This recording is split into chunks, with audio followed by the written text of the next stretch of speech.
जय भीम साथियों, आज आपको एक कहानी से रूबरू कराऊंगा, एक सच्ची कहानी से रूबरू कराऊंगा।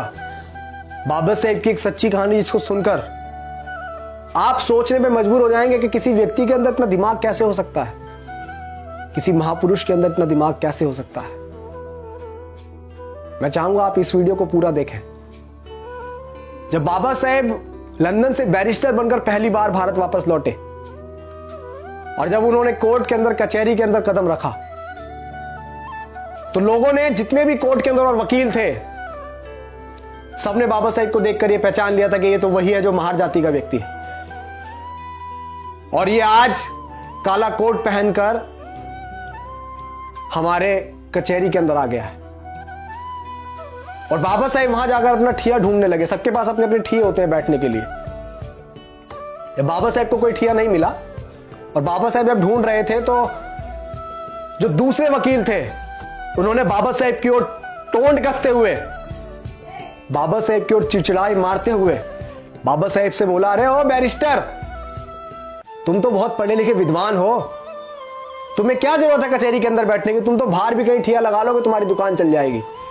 लेकिन बाबा साहेब ने उनकी उस टोंट मारने को गलत नहीं समझा। बाबा साहेब ने उस बात का बुरा नहीं माना और बाबा साहेब मुस्कुराते हुए ये बोले कि तुमने ठीक कहा। और बाबा साहेब कचहरी के बाहर एक जगह जाकर अपना ठिया बाबा साहब ने जमाया, साफ सफाई करके बाबा साहब वहां बैठ गए।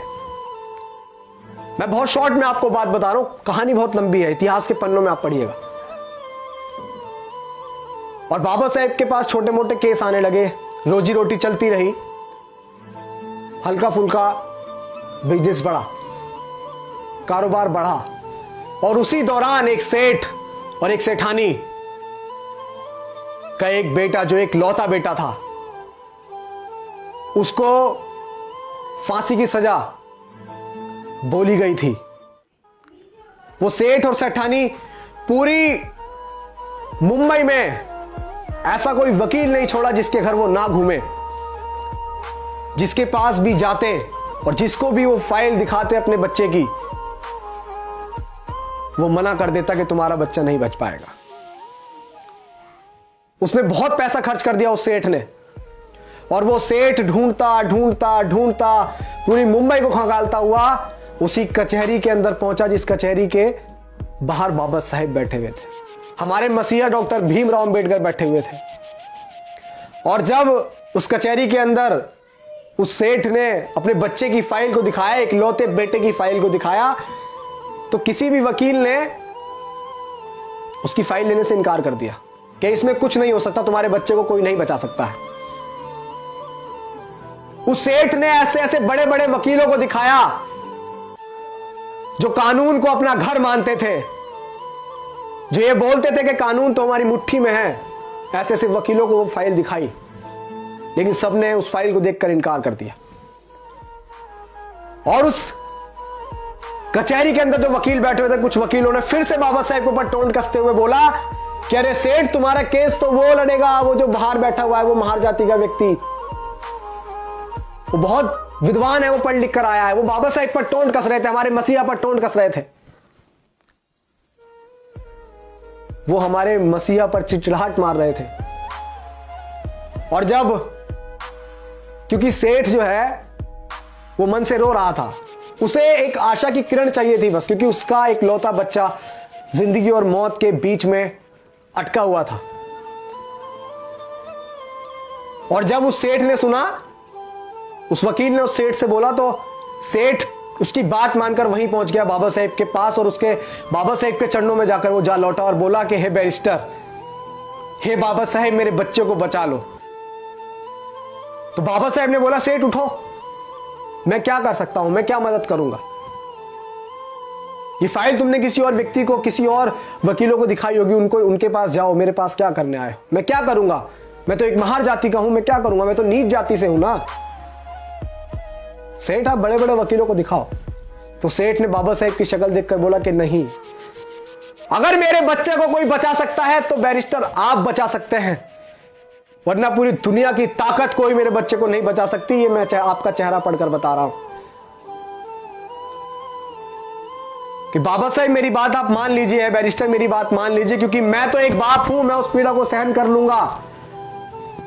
लेकिन जो इसकी माँ है, जब उसकी माँ को पता लगेगा कि उसका बच्चा नहीं रहा, तो वो भी उसके गम में मर जाएगी। मेरे घर से 2 अर्थियां उठेंगी बाबा साहेब, मेरे घर से 2 अर्थियां उठेंगी। मेरा एक लौता पूत है, मेरा इतना बड़ा कारोबार है, इतने बड़ा बिजनेस है, इसे कौन संभालेगा, क्या करूंगा मैं इसका।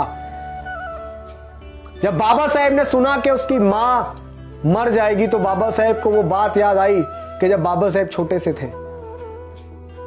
तो बाबा साहेब की माता भीमाबाई ने एक बात कही थी कि भीमा, अगर कभी जरूरत पड़े किसी निर्दोष की जान बचाने के लिए, किसी का पूत की जान बचाने के लिए, अगर किसी अच्छे काम के लिए झूठ बोलना पड़े, तो संकोच मत करना भीमा, संकोच मत करना।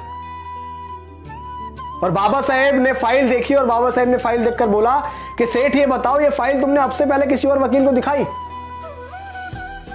तो सेठ ने बोला कि है बैरिस्टर, मैंने ये फाइल दिखाई नहीं, मैंने इस फाइल पे इतना नोट खर्च किया कि किसी की आने वाली 3 पीढ़ी भी कमा नहीं सकती। मैंने इतना नोट इस फाइल पर खर्च कर दिया है, बस आप मेरे बच्चे को बचा लीजिए। ऐसे हाथ जोड़ के वो गिड़गिड़ा रहा था, बाबा साहेब के चरणों में गिर रहा था, बाबा साहेब के सामने हाथ जोड़ रहा था। और जब बाबा साहेब ने उसकी पीड़ा सुनी, उसकी फाइल देखी, तो बाबा साहेब ने बोला कि जाओ सेठ, मैं तुम्हारे बच्चे का केस लड़ूंगा, जाओ। और जब बाबा साहेब माने केस लड़ने को, तो वो सेठ बहुत खुश हुआ और उसने बोला कि मुझे यकीन है बाबा साहेब कि मेरा बच्चा अब बच जाएगा। जिंदगी और मौत में मात्र 10 दिन का फासला था, फांसी को 10 दिन बचे थे। कचहरी लगी, अदालत लगी, कोर्ट लगा। आप सुनिएगा बड़े ध्यान से कि किसी व्यक्ति में इतना दिमाग कैसे हो सकता है। हम क्यों बोलते हैं कि हमारे जो मसीहा, हमारे रहबर बाबा साहेब डॉक्टर भीमराव अंबेडकर जैसा दुनिया में और कोई नहीं हो सकता। ऐसे ही नहीं बोलते हम ये बात इसीलिए बोलते हैं क्योंकि उन्होंने ऐसा करके दिखाया।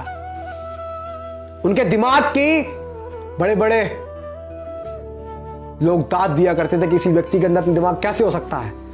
कोर्ट लगा, कचहरी लगी, कोर्ट के अंदर तो दोनों पक्षों के वकील आए। जब बात बोली गई तो जज ने बोला कि अंबेडकर तुम कुछ दलील देना चाहोगे? तो बाबा साहेब ने बोला कि नहीं जज साहब, अपना फैसला सुनाइए, आप, मैं कुछ नहीं कहूंगा। आप सोच रहे हैं, अब वो सेठ बड़े संकोच में था कि ये इसने तो बोला था कि मैं तुम्हारे बच्चे को बचा लूंगा और ये कोर्ट में कोई दलील भी नहीं दे रहा है। और बाबा साहेब ने बोल दिया कि जज साहब आप फैसला सुनाओ। और वो सेठ अपने मन में कह रहा था कि अंबेडकर तुमने हमारे साथ अच्छा नहीं करा है बैरिस्टर, मैं बड़े आस के साथ तुम्हारे पास फाइल लेकर आया था, मैं तुम्हारे चेहरे को देखकर कह रहा था कि तुम मेरे बच्चे को बचा लोगे। और जब फांसी की सजा जज ने सुना दी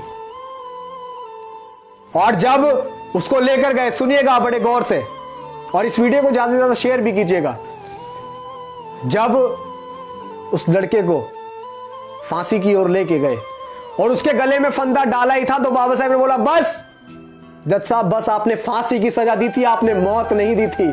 आप देखिए बाबा साहब का दिमाग। और उसी दिन से यह कार्रवाई चली जाती है कि सजाए मौत, अगर किसी को मौत की सजा देनी होती है तो सजाए मौत कहा जाता है, यह नहीं कहा जाता कि सिर्फ फांसी की सजा।